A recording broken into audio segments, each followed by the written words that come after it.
One of the best things about Episode 7 is that it set up a number of burning questions for Episode 8. But oddly, the same can't be said for Episode 8 going into Episode 9. In fact, the film does very little to set up the next installment, which makes it awfully hard to speculate what will happen next in a galaxy far, far away. But I'm going to try. I'm also going to give you my list of the top 5 things I'd like to see in Episode 9, and I'm sure many of you have your own such lists because it seems that a lot of you have notes for Kathleen Kennedy and Rian Johnson after coming out of the film. Now, just a warning, there are obviously spoilers in this episode. All right, so you have been warned. First, let's start up with the basic setup for Episode 9 coming out of Episode 8. There is some kind of picture coming together. All right, so first off, Kylo Ren now leads the First Order, King Joffrey style, and I mean that in a positive way, because King Joffrey was highly entertaining. And then as supposedly the Last Jedi, but we now know better, and also the Force's answer to Kylo Ren, I did like that idea, that she popped up like a daisy as the Force's response to Kylo Ren's evilness. Love it! But Rey must help the Resistance, as the Jedis always have done. But in this case, she has to help them rebuild because nobody will literally return their calls. Distress calls, but hey, it's still pretty bad. It's the same thing. And then Poe, Finn, and Rose will help her, which just goes to show how underdeveloped those 3 characters are. They have nothing to do on their own. Although I would say defeating the First Order and the evil from the dark side is probably number 1 on anyone's to-do list, right? I don't have time to develop a personality in my own interests. I have to defeat evil. And then also Luke's Force Ghost will likely return to offer guidance, right? And perhaps point out that the Force is looking to build up the Jedi ranks as well.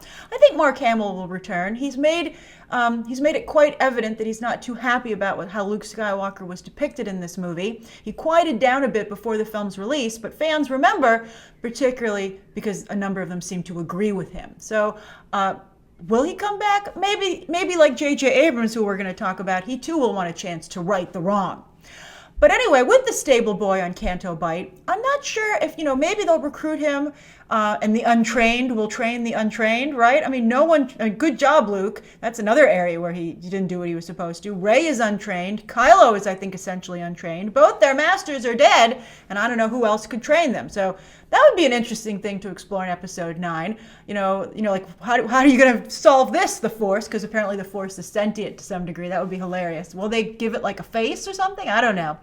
But I think you have both the light and the dark side having absolutely no guidance whatsoever. Maybe they'll guide each other. I think that could look pretty wonky.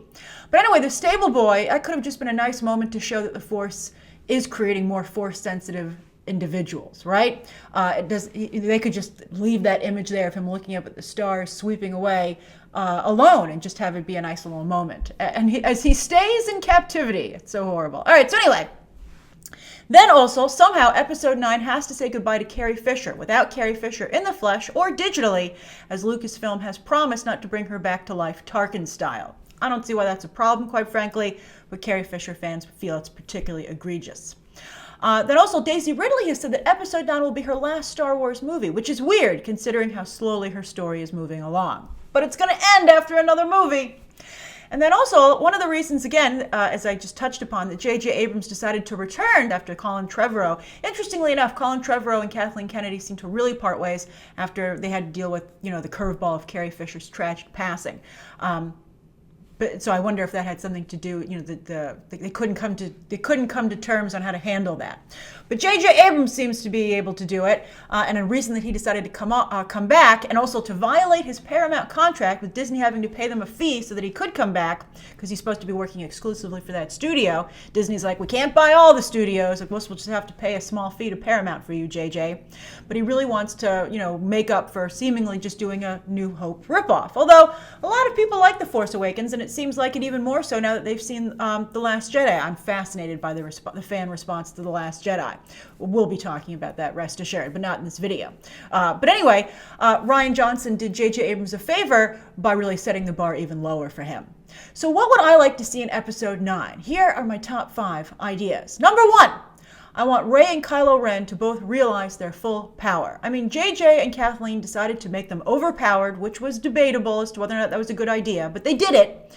So damn it, let them use the power in a spectacular fight scene, either working together or against one another. I don't care. I mean, I know they already fought in the woods. That was a very visually cool sequence, even though it was preposterous that she bested him her first lightsaber battle.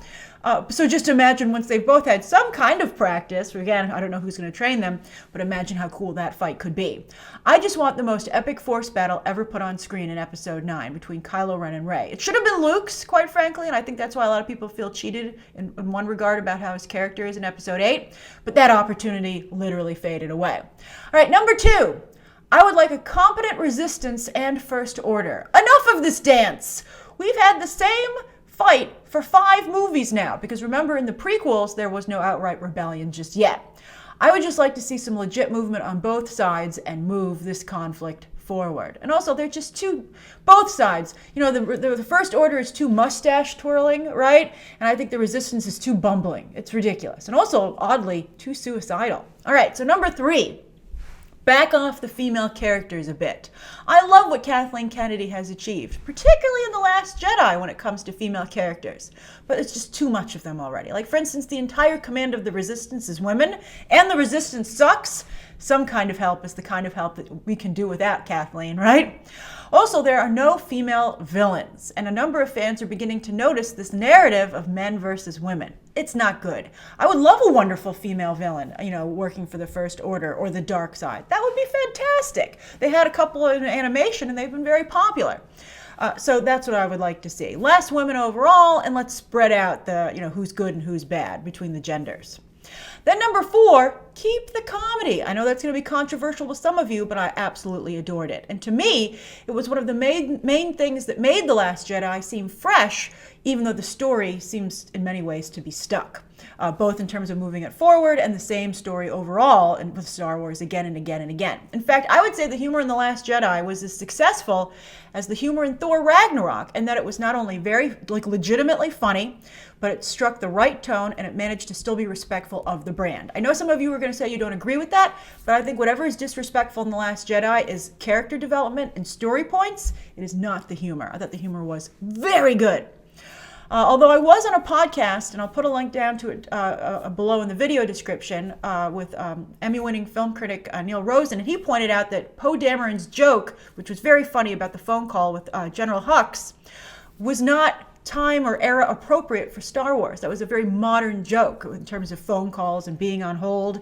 And that is one instance, even though I thought it was so funny, where there might be some argument to be made, I think legitimately, about undercutting the Star Wars brand in the long term for a short-term laugh. All right, so it was such a good laugh, though.